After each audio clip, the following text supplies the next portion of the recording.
നമസ്കാരം. മലയാളി വാർത്തയിലേക്ക് സ്വാഗതം. 2024 തെരഞ്ഞെടുപ്പുകളുടെ വർഷമായിരുന്നു. ലോക്സഭാ തെരഞ്ഞെടുപ്പ് അടക്കം വിവിധ സംസ്ഥാനങ്ങളിലെ അസംബ്ലി തെരഞ്ഞെടുപ്പ് അടക്കം നിരവധി തെരഞ്ഞെടുപ്പുകളിൽ ആ വർഷം മാത്രം നടന്നിരുന്നു. പിന്നീട് 2025 നടന്നത് തുടക്കത്തിൽ ജനുവരിയിൽ ദില്ലി തെരഞ്ഞെടുപ്പും പിന്നീട് ബീഹാർ തെരഞ്ഞെടുപ്പുമാണ്. 2026 കേരളമടക്കമുള്ള 5 സംസ്ഥാനങ്ങളിലേക്ക് തെരഞ്ഞെടുപ്പ് നടന്നു കഴിഞ്ഞു. ഇന്ന് പശ്ചിമ ബംഗാളിൽ അവസാനഘട്ട തെരഞ്ഞെടുപ്പാണ്. ഇനി വരാനിരിക്കുന്നത് 2027 തെരഞ്ഞെടുപ്പാണ്. ഏതാണ്ട് 2024 പോലെ തന്നെ വളരെ പ്രധാനപ്പെട്ട തെരഞ്ഞെടുപ്പുകൾ നടക്കുന്ന, ഒട്ടേറെ തെരഞ്ഞെടുപ്പുകൾ നടക്കുന്ന ഒരു വർഷമാണ് 2027. നമുക്കറിയാം, ഇപ്പോൾ ഈ പശ്ചിമ ബംഗാളിലെ തെരഞ്ഞെടുപ്പ് പ്രചരണത്തിന് ശേഷം പ്രധാനമന്ത്രി നരേന്ദ്രമോദി നേരെ പോയത് ഉത്തർപ്രദേശിലേക്കാണ്. കേന്ദ്ര ആഭ്യന്തരമന്ത്രി അമിത്ഷാ പോയത് പഞ്ചാബിലേക്കാണ്.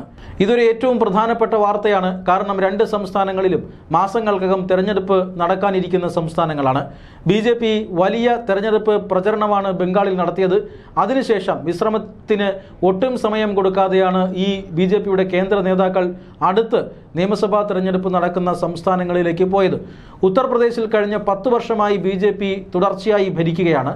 ആ ഭരണം തിരിച്ചു പിടിക്കും എന്ന് സമാജ്വാദി പാർട്ടി ഇപ്പോൾ അവകാശപ്പെടുന്നുണ്ട്. എന്നാൽ ഉത്തർപ്രദേശിൻ്റെ ഭരണം മറ്റാർക്കും വിട്ടുകൊടുക്കുകയില്ല, വലിയ ഭൂരിപക്ഷത്തോടുകൂടി വീണ്ടും തുടർഭരണം നേടും എന്ന് യോഗി ആദിത്യനാഥ് സംഘവും പറയുന്നുണ്ട്. ഇത്തരത്തിൽ വളരെ നിർണായകമായ തെരഞ്ഞെടുപ്പ് നടക്കുന്ന മറ്റൊരു സംസ്ഥാനമാണ് പഞ്ചാബ്. പഞ്ചാബിൽ BJPക്ക് വലിയ രാഷ്ട്രീയ സ്വാധീനമൊന്നും കഴിഞ്ഞ കുറേ നാളുകളായില്ല.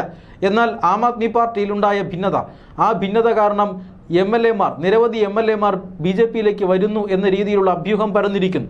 അതുകൊണ്ട് തന്നെ കേന്ദ്ര ആഭ്യന്തരമന്ത്രിയുടെ പഞ്ചാബിലേക്കുള്ള യാത്രയ്ക്ക് വലിയ രാഷ്ട്രീയ പ്രാധാന്യമുണ്ട്. എന്തായാലും വമ്പൻ രാഷ്ട്രീയ നാടകങ്ങൾക്ക് വേദിയാകാൻ പോവുകയാണ് ഭാരതം എന്ന കാര്യത്തിൽ തർക്കമില്ല. അതിൻ്റെ ഏറ്റവും പ്രധാനപ്പെട്ട കാരണമെന്നത് അടുത്ത വർഷം നടക്കാനിരിക്കുന്ന നിയമസഭാ തെരഞ്ഞെടുപ്പുകളാണ്. അടുത്ത വർഷം ഫെബ്രുവരി, മാർച്ച് മാസങ്ങളിലായി 5 സംസ്ഥാനങ്ങളിൽ തിരഞ്ഞെടുപ്പ് നടക്കുന്നുണ്ട്. ഗോവ, മണിപ്പൂർ, പഞ്ചാബ്, ഉത്തരാഖണ്ഡ്, ഉത്തർപ്രദേശ് എന്നീ പ്രധാനപ്പെട്ട സംസ്ഥാനങ്ങളിലാണ് തിരഞ്ഞെടുപ്പ് നടക്കുന്നത്. ഇതിൽ ഗോവ വളരെ പ്രധാനപ്പെട്ട ഒരു സംസ്ഥാനമാണ്. ചെറിയ സംസ്ഥാനമാണ് എങ്കിൽ കൂടി അവിടെ BJP ഭരിക്കുന്ന സംസ്ഥാനമാണ്. കഴിഞ്ഞ 10 വർഷമായി BJP സർക്കാരാണ് ഗോവ ഭരിക്കുന്നത്. മണിപ്പൂരും വളരെ പ്രധാനപ്പെട്ട തെരഞ്ഞെടുപ്പാണ്. BJP ഭരിക്കുന്ന സംസ്ഥാനമാണ്. കഴിഞ്ഞ കുറേ മാസങ്ങളായി സംഘർഷത്തിൻ്റെ പാതയിലുള്ള ഒരു സംസ്ഥാനമാണ്. അതുകൊണ്ട് തന്നെ BJPക്ക് ഭരണം നിലനിർത്താൻ സാധിക്കുമോ, അല്ലെങ്കിൽ പ്രതിപക്ഷ പാർട്ടികൾക്ക് ഈ അക്രമ സംഭവങ്ങൾ മുതലെടുത്തുകൊണ്ട് BJPയിൽ നിന്നും ഭരണം പിടിച്ചെടുക്കാൻ സാധിക്കുമോ എന്നീ 2 ചോദ്യങ്ങളാണ് മണിപ്പൂർ അസംബ്ലി തെരഞ്ഞെടുപ്പിന് മുന്നോടിയായി ഉയരുന്നത്. മാത്രമല്ല, പഞ്ചാബ് തെരഞ്ഞെടുപ്പ്, അത് നേരത്തെ പറഞ്ഞതുപോലെ BJPക്ക് വലിയ രാഷ്ട്രീയ സ്വാധീനമുള്ള തെരഞ്ഞെടുപ്പല്ല. പക്ഷേ അവിടെ രാഷ്ട്രീയ മാറ്റങ്ങൾ ഉണ്ടാക്കിക്കൊണ്ടിരിക്കുന്നു. വലിയ രീതിയിലുള്ള തെരഞ്ഞെടുപ്പ് വിജയം കഴിഞ്ഞ തവണ നേടിയത് ആം ആദ്മി പാർട്ടിയാണ്. എന്നാൽ ജനങ്ങളുടെ പ്രതീക്ഷയ്ക്കൊത്ത് ആം ആദ്മി പാർട്ടിക്ക് ഉയരാൻ കഴിഞ്ഞില്ല എന്ന വസ്തുത അവിടെ നിൽക്കുന്നു. മാത്രമല്ല, ആം ആദ്മി പാർട്ടിയിൽ വലിയ കലാപം ഉടലെടുത്തിരിക്കുന്നു. നിരവധി MLAമാർ BJPക്കൊപ്പം പോരുമെന്ന വലിയ അഭ്യൂഹം നിലനിൽക്കുന്നു. കേന്ദ്ര ആഭ്യന്തരമന്ത്രി ഇതിനോടകം തന്നെ പഞ്ചാബിൽ എത്തിയിട്ടുമുണ്ട്. ഈ സാഹചര്യത്തിൽ പഞ്ചാബ് തെരഞ്ഞെടുപ്പ്, പഞ്ചാബിലെ രാഷ്ട്രീയ മാറ്റം എങ്ങനെയുണ്ടാകും എന്നത് സംബന്ധിച്ച ആകാംക്ഷ ഇതെല്ലാം നിലനിൽക്കുകയാണ്. അതുകൊണ്ട് തന്നെ പഞ്ചാബ് തെരഞ്ഞെടുപ്പ് വളരെ പ്രധാനപ്പെട്ട ഒരു തെരഞ്ഞെടുപ്പാണ്. ഉത്തരാഖണ്ഡും ഉത്തർപ്രദേശും നേരത്തെ സൂചിപ്പിച്ചതുപോലെ തന്നെ BJP ഭരിക്കുന്ന സംസ്ഥാനങ്ങളാണ്. അവിടങ്ങളിൽ കോൺഗ്രസിനോ അല്ലെങ്കിൽ മറ്റേതെങ്കിലും പ്രതിപക്ഷ പാർട്ടികൾക്കോ എന്തെങ്കിലും ചെയ്യാനാകുമോ എന്ന ചോദ്യമാണ് രാഷ്ട്രീയമായി ഇനി ഉയരാൻ കഴിയുക. നവംബറിൽ ഹിമാചൽ പ്രദേശിൻ്റെ തെരഞ്ഞെടുപ്പ് നടക്കുന്നുണ്ട്. ഹിമാചൽ പ്രദേശ് കോൺഗ്രസിൻ്റെ സംസ്ഥാനമാണ്. അവിടെ BJPക്ക് കടന്നു കയറാൻ കഴിയുമോ? ഏത് വിധേനയും കോൺഗ്രസിനെ പരാജയപ്പെടുത്തി ഹിമാചൽ പ്രദേശ് എന്ന സംസ്ഥാനം നേടുക എന്ന ലക്ഷ്യം BJP ഇത്തവണ മുന്നോട്ട് വയ്ക്കുന്നുണ്ട്. മാത്രമല്ല, ഈ 5 സംസ്ഥാനങ്ങളിലെ തെരഞ്ഞെടുപ്പ് ശേഷം ഹിമാചൽ പ്രദേശിലെ തെരഞ്ഞെടുപ്പ് നവംബറിൽ നടന്നതിന് ശേഷം ഡിസംബറിൽ ഗുജറാത്ത് തെരഞ്ഞെടുപ്പും നടക്കുന്നുണ്ട് എന്നുള്ളതാണ്. അതായത് അടുത്ത വർഷം ഏതാണ്ട് മുഴുവൻ സമയവും തെരഞ്ഞെടുപ്പുകളുടെ തിരക്കിലായിരിക്കും രാജ്യം എന്ന കാര്യത്തിലാണ്.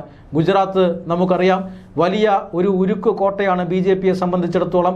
വർഷങ്ങളായി BJP ഭരിക്കുന്ന സംസ്ഥാനമാണ് ഗുജറാത്ത്. പ്രധാനമന്ത്രി നരേന്ദ്രമോദിയുടെയും ആഭ്യന്തരമന്ത്രി അമിത്ഷായുടെയും സംസ്ഥാനമാണ് ഗുജറാത്ത്.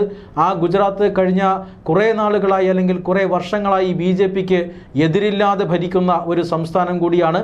അവിടെ തെരഞ്ഞെടുപ്പ് നടക്കുമ്പോൾ ഈ കഴിഞ്ഞ ദിവസം അവിടെ നടന്ന തദ്ദേശ സ്ഥാപനങ്ങളിലേക്ക് നടന്ന തെരഞ്ഞെടുപ്പിൻ്റെ ഫലം അത് ശ്രദ്ധേയമാവുകയാണ്.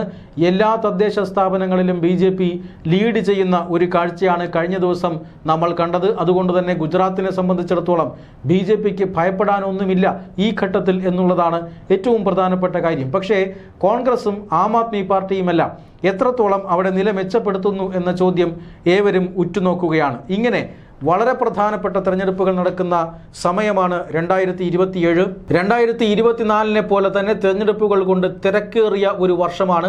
അതുകൊണ്ട് തന്നെ ഇനിയുള്ള ദിവസങ്ങൾ ദില്ലിയിലും അതുപോലെ തന്നെ അതാത് സംസ്ഥാനങ്ങളിലും വലിയ രീതിയിലുള്ള രാഷ്ട്രീയ നാടകങ്ങളും വലിയ രീതിയിലുള്ള രാഷ്ട്രീയ തീരുമാനങ്ങളും ഒക്കെ ഉണ്ടാകാനുള്ള എല്ലാ സാധ്യതയുമുണ്ട്.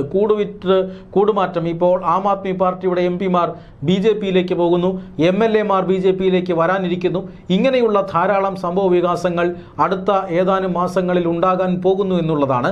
മാത്രമല്ല ഈ ഗോവയടക്കമുള്ള അല്ലെങ്കിൽ ഗോവ പോലെയുള്ള ഉത്തർപ്രദേശ്, ഉത്തരാഖണ്ഡ് പോലെയുള്ള സംസ്ഥാനങ്ങൾ നിലനിർത്തിയാൽ തന്നെ BJPക്ക് ഈ തെരഞ്ഞെടുപ്പിൽ വലിയ നേട്ടം അവകാശപ്പെടാൻ കഴിയും. അതുപോലെ തന്നെ ഗോവ പോലെയുള്ള, മണിപ്പൂർ പോലെയുള്ള സംസ്ഥാനങ്ങൾ, പഞ്ചാബ് പോലെയുള്ള സംസ്ഥാനങ്ങളിലൊക്കെ ഈ നിലവിലെ രാഷ്ട്രീയ സാഹചര്യം മുതലെടുത്തുകൊണ്ട് അധികാരത്തിലേക്ക് തിരിച്ചു വരാൻ കോൺഗ്രസിന് കഴിഞ്ഞാൽ പ്രതിപക്ഷത്തിനും ഒരു വലിയ നേട്ടം അവകാശപ്പെടാൻ കഴിയും. അതുകൊണ്ട് തന്നെ ഇഞ്ചോടിഞ്ച് പോരാട്ടം നടക്കുമെന്നുറപ്പാണ്. പല സംസ്ഥാനങ്ങളിലും പലതരത്തിലുള്ള രാഷ്ട്രീയ തന്ത്രങ്ങൾ വരും നാളുകളിൽ പയറ്റിയേക്കാം. പഞ്ചാബിലേക്ക് എങ്ങനെയാണോ ആം ആദ്മി പാർട്ടിയിൽ നിന്നും BJPയിലേക്ക് MLA-മാർ എത്തുന്നത്, അതേപോലെ മറ്റ് സംസ്ഥാനങ്ങളിലും വലിയ രാഷ്ട്രീയ നാടകങ്ങൾ ഉണ്ടാകാനുള്ള സാധ്യതയുണ്ട്. അതുകൊണ്ട് തന്നെ രാഷ്ട്രീയ തീരുമാനങ്ങൾ ഇപ്പോൾ വനിതാ സംവരണ ബില്ല് അത് ബംഗാൾ തിരഞ്ഞെടുപ്പിനും അതുപോലെ തന്നെ തമിഴ്നാട് തിരഞ്ഞെടുപ്പിനും മുമ്പ് എങ്ങനെയാണോ പാർലമെന്റിൽ കൊണ്ടുവന്ന് അത് പരാജയപ്പെടുന്നു, ആ പരാജയപ്പെട്ടത് എങ്ങനെയാണോ രാഷ്ട്രീയ നേട്ടമാക്കി BJP മാറ്റിയത്, ഇങ്ങനെയുള്ള സംഭവ വികാസങ്ങൾ വരും മാസങ്ങളിൽ ഉണ്ടാകും എന്നുള്ളതാണ് ഏറ്റവും പ്രധാനപ്പെട്ട പ്രത്യേകത. ഇന്ത്യൻ രാഷ്ട്രീയം കൂടുതൽ വിവാദങ്ങളിലേക്കും ചർച്ചകളിലേക്കും പോകാനുള്ള സാധ്യതയേറെയാണ്. അതിൻ്റെ എല്ലാം ഏറ്റവും പ്രധാനപ്പെട്ട കാരണമെന്നത് ഈ സംസ്ഥാനങ്ങളിൽ നടക്കുന്ന തെരഞ്ഞെടുപ്പാണ്. ഫെബ്രുവരി മാർച്ച് മാസങ്ങളിൽ ഉത്തർപ്രദേശും ഉത്തരാഖണ്ഡും അടക്കം 5 സംസ്ഥാനങ്ങൾ പോളിംഗ് ബൂത്തിലേക്ക് പോകുമെങ്കിൽ നവംബറിൽ പഞ്ചാബും ഡിസംബറിൽ ഗുജറാത്തും പോളിംഗ് ബൂത്തിലേക്ക് പോവുകയാണ്. കഴിഞ്ഞ ഗുജറാത്ത് തെരഞ്ഞെടുപ്പിൽ എങ്ങനെയാണ് BJP വൻ വിജയം നേടിയത് എന്ന് നമുക്ക് ഓർമ്മയുണ്ട്. ആ വിജയം ആവർത്തിക്കാനായിരിക്കും ഒരുപക്ഷെ BJP 2027 ശ്രമിക്കുക. ഉത്തർപ്രദേശ് പിടിക്കുക എന്നുള്ളത് BJPയെ സംബന്ധിച്ചിടത്തോളം, അല്ലെങ്കിൽ നിലനിർത്തുക എന്നുള്ളത് BJPയെ സംബന്ധിച്ചിടത്തോളം ഒരു വലിയ ലക്ഷ്യം തന്നെയാണ്. അത് സാധാരണ രീതിയിൽ അല്ലെങ്കിൽ മത്സരമില്ലാത്ത ഒരു സാഹചര്യമല്ല, കടുത്ത മത്സരം തന്നെ ഉണ്ടാകും. കാരണം BJPക്ക് അവിടെ നേരിടേണ്ടത് സമാജ്വാദി പാർട്ടിയാണ് എന്നുള്ളതാണ്, കോൺഗ്രസിനെ അല്ല, സമാജ്വാദി പാർട്ടിയാണ്. അതുകൊണ്ട് തന്നെ അവിടെ കടുത്ത മത്സരമുണ്ടാകും. ഉത്തർപ്രദേശ് നിലനിർത്തുക എന്നുള്ളത് BJPയെ സംബന്ധിച്ചിടത്തോളം നിസ്സാരമായ കാര്യമല്ല. അതെങ്ങനെ BJP തരണം ചെയ്യുന്നു എന്നുള്ളതാണ് ഏറ്റവും പ്രധാനപ്പെട്ട കാര്യം. നിലവിലെ രാഷ്ട്രീയ സാഹചര്യങ്ങൾ മുതലെടുത്തുകൊണ്ട് ഉത്തർപ്രദേശ് എന്ന സംസ്ഥാനം പ്രതിപക്ഷത്തിന് പിടിക്കാനായാൽ അതിൽ പരം ഒരു വലിയ രാഷ്ട്രീയ നേട്ടം ഈ അടുത്ത കാലത്തൊന്നും പ്രതിപക്ഷത്തിന് നേടാനുമില്ല. അതുകൊണ്ട് തന്നെ ഇവർ ആഞ്ഞു പിടിക്കുമെന്ന കാര്യത്തിൽ തർക്കമൊന്നുമില്ല. കഴിഞ്ഞ ലോക്സഭാ തെരഞ്ഞെടുപ്പ് നമുക്ക് ഓർമ്മയുണ്ട്. ലോക്സഭാ തെരഞ്ഞെടുപ്പിൽ BJP അടിതെറ്റിച്ചതിൽ ഒരു പ്രധാനപ്പെട്ട സംസ്ഥാനം ഉത്തർപ്രദേശാണ്. അവിടെ സമാജ്വാദി പാർട്ടിയും കോൺഗ്രസും ചേർന്ന് BJP പ്രതീക്ഷിക്കുന്ന സീറ്റുകളുടെ എണ്ണം അത് വലിയ രീതിയിൽ കുറച്ചു. അന്തിമ റിസൾട്ട് വന്നപ്പോൾ BJPയുടെ പ്രതീക്ഷയ്ക്ക് വിരുദ്ധമായിരുന്നു ഉത്തർപ്രദേശിലെ സീറ്റ് നില. ഇത് BJPയെ വലിയ രീതിയിൽ വട്ടം ചുറ്റിച്ചിരുന്നു. BJPക്ക് കേവല ഭൂരിപക്ഷം പാർലമെന്റിൽ നഷ്ടപ്പെടാൻ, ലോക്സഭയിൽ നഷ്ടപ്പെടാൻ പോലും ഇടയാക്കിയതിൽ ഒരു സംസ്ഥാനം ഉത്തർപ്രദേശാണ്. അതുകൊണ്ട് തന്നെ പ്രതിപക്ഷവും ആത്മവിശ്വാസത്തിലാണ് എന്നുള്ളതാണ്. വളരെ കനത്ത പോരാട്ടം ഉത്തർപ്രദേശ് അടക്കമുള്ള സംസ്ഥാനങ്ങളിൽ നടക്കാനിരിക്കുന്നു. അങ്ങനെ 2027 എല്ലാ ദേശീയ പാർട്ടികൾക്കും വളരെ പ്രധാനപ്പെട്ട ഒരു വർഷമായി മാറുകയും ചെയ്യും.